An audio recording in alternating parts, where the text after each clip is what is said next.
শেষ হয়েছে ক্লাব বিশ্বকাপের শেষ 16 রোমাঞ্চকর লড়াই।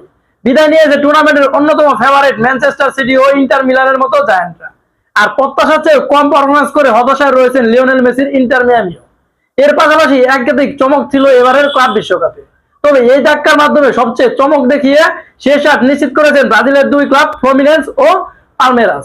আর এর চেয়ে বড় চমক দেখিয়েছে সৌদি আরবের ক্লাব আল হেলাল। এবারে ক্লাব বিশ্বকাপের ফেভারিট হয়ে এসেছিল ম্যানচেস্টার সিটি। তাদেরকে 4-3 গোলে উড়িয়ে দিয়ে শেষ 8 নিশ্চিত করেছেন সৌদি আরবের এই ক্লাব। কোয়ার্টার ফাইনালে জায়গা করে নিয়েছে যে 8টি club: German club Bayern Munich ও বরুসিয়া ডর্টমুন্ড, ব্রাজিলের ফ্লুমিনেন্স ও পালমেরাস, স্পেনের রিয়াল মাদ্রিদ, ইংল্যান্ডের চেলসি, ফ্রান্সের পিএসজি এবং সৌদি আরবের আল হিলাল। এবার শেষ 8 মুখোমুখি হচ্ছে একে অন্যের। তবে কোয়ার্টার ফাইনালে লড়াইয়ে সবচেয়ে বেশি আলোচনায় রয়েছেন দুটি হাই ভোল্টেজ ম্যাচ। যেমন একদিকে 5 জুলাই রাত 10টায় মুখোমুখি হবে ফ্রান্সের পিএসজি ও জার্মান চ্যাম্পিয়ন বায়ার্ন মিউনিখ।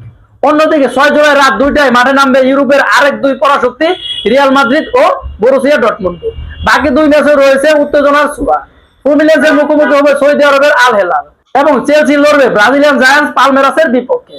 তো এখন শুধু দেখার বিষয়, সবকিছুকে ছাপিয়ে কাদের হাতে উঠবে সেমিফাইনালের টিকিট। আপনি কোন দলগুলোকে এগিয়ে রাখবেন? ফ্রান্সের পিএসজি, জার্মানের বায়ার্ন মিউনিখ, এখানে কাকে এগিয়ে রাখবেন?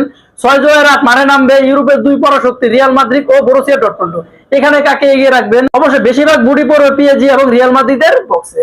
বাকি দুই ম্যাচে রয়েছে উত্তেজনা, সেখানে ফ্লুমিনেন্সের মুখোমুখি হবে আল হেলাল, এখানে আপনি কাকে এগিয়ে রাখবেন? তারপর রয়েছেন চেলসি বনাম পালমেরাস, এখানেও রয়েছে আরেকটি চমক, এখানে এগিয়ে থাকবে চেলসি। তো শেষ পর্যন্ত দেখার বিষয় শেষ 4 নিশ্চিত করে কোন 4টি দল।